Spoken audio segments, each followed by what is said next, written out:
Welcome back, everybody, to the Cirque Show 24/7. This is episode 4 of Disney Channel's Girl Meets World, entitled Girl Meets Father. So let's get right into it. Take on the world, take on the world. All right, guys, Girl Meets Father. Now, this episode was a very fantastic episode. I'm very pleasantly surprised on how great this show is becoming throughout each episode. It keeps building on what made Boy Meets World very good, and it's just laying down its own road and its own path to become like one of those shows that can always stay with you throughout time. And that's how Boy Meets World really captivated me as a child. So I think Girl Meets World is really finding its stride and really finding its own path in this new generation of kids to really just learn like life lessons. And this episode just gave me like that feel like I felt like back in the day when I was a kid watching like Boy Meets World. Just these episodes that really tug on your heart, really give you a great message, and really show you the essence of what growing up as a kid is, and just like the obstacles and like the trials and tribulations that you have to go through.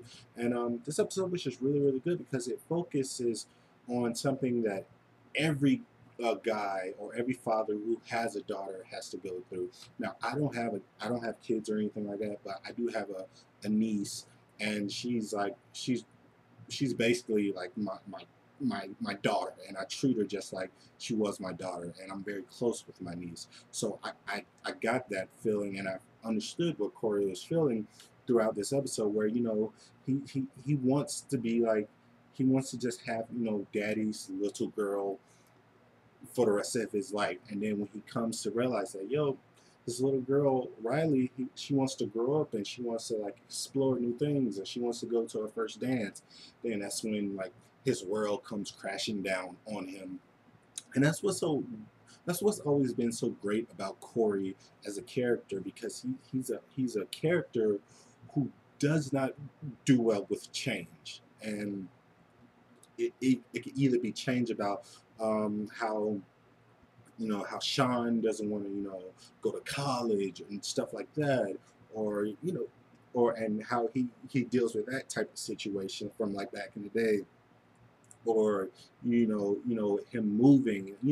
He does not deal with change very well. So when Riley tells him like, I love you, Dad, and stuff, and I want to go to this dance. It's my first dance in like middle school, or high school. It's my first dance.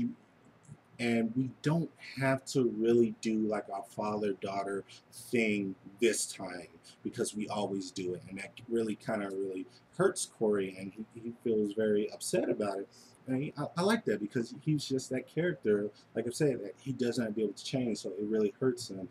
And I just like to see that interplay between those two. So for that, in this episode, I thought was just really good to watch. And then when you bring in the whole aspect of Maya and like what she has to deal with, and how that really pertains with and how that like overflows with her relationship with Corey and Riley, and like the stuff that she has to deal with, that's the stuff that really gets to you, because you have Riley really dealing with the situation that, yeah, I do want to grow up, and I do want to like have my own, I want to make my own way in life, but at the same time hurting my father.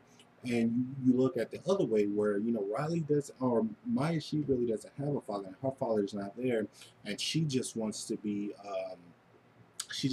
loved. She just wants to be accepted by somebody. So she feels very hurt by the fact that when Corey actually fails her in a class, she feels like hurt, and because she looks up to him, and she feels like Maya feels like Corey is like a father figure to her. So when he fails her, she doesn't really understand why, and then she feels like he's given up on her, and she doesn't really have that father figure anymore. So she goes off on the rails a little bit. So I like that, because you just see these different shades of these characters, and how they all have their different flaws and how they all have to deal with like different things in their lives. I really like that. I love the fact that in this episode we don't get to see that much of Topanga, but when we do, it's great scenes with her and her really dealing with the fact that she just had great little moments and great funny moments when Corey's like, I lost my two most important girls in my life, when he's talking about Riley and Maya and kind of excluding Topanga. So she's like, I'm right here. So just stuff like that. Hopefully we get into like just more of Topanga and just how she can really be incorporated better into the series. But I slowly see it coming. But this episode is just really good, and it's more of a three character arc, and I like that when these episodes really have to deal with like a certain point and it's not going all over the place, you know what I mean? So in that aspect, this episode really did a great job. It really highlighted a lot of great things of what this show can actually be with more episodes and more time. So I'm just really excited about it. So it was just like great moments, like especially like towards the end of this episode when Corey, he accepts the fact that Riley is growing up and she does have to like kind of make her own path, and he lets her go to the dance, with the occasion that he has to chaperone because that's who Corey is. He needs to be a part of it because he's always there. And I thought it was a great like moment and great point that Topanga was always there. Like Corey's gonna always be there because that's who he is. He's always been like that since he was a kid. He's gonna be like that now as an adult. He's just gonna always be there, even if you don't want him there. He's gonna be there because that's who Corey is. He's a caring person. He's always worried. He always overthinks things, but it always comes from like that a very genuine part in his heart, and that's what makes his character very great. So I like the fact that Topanga told that to Riley and made her understand, like, yeah, he can seem crazy and he can seem like he's over dramatic, but it's because he cares about you, and it's because that's just the person Corey is, and I really like that. So when you have that moment at the end of this episode with the whole dance stuff, and he lets Riley go, and he tells everybody like, let's do one more dance with all the dads and the daughters, and he goes to Riley first, and then she steps out the way so Corey can dance with Maya. That was just a very powerful, it was a beautiful moment. Not sounding too cheesy, but it was just a beautiful moment for him to just tell, like, yo, I know you have like a crappy situation at home, but don't really worry about that because we're your family, all right? Me, Topanga, Riley, Augie, we're your family, so you don't have nothing to worry about. So you don't always have to feel like you're never wanted.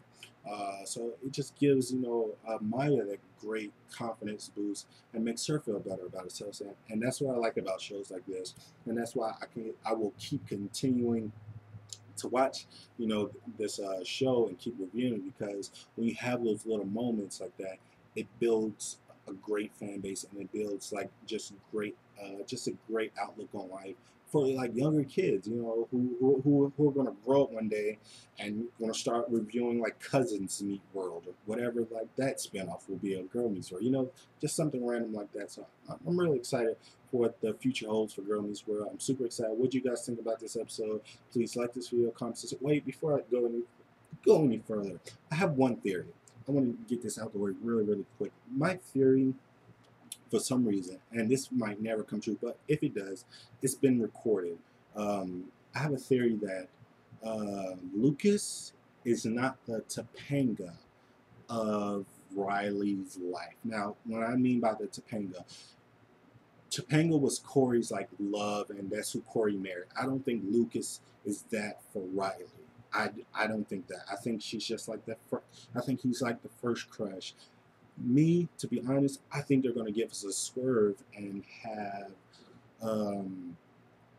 have Lucas and Maya get together and like become like a thing throughout the season or throughout like future seasons. That's just my opinion. I think Riley is going to have a different type of love interest later on in life, or a different kind of crush. I just think, if they're going to keep it real, I don't know about y'all, but I know a lot of people who've always had a crush on like their best friend's like girlfriend or whatever like that.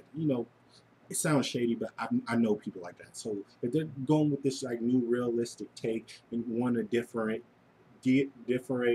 their show from Boy Meets World, change it up a little bit.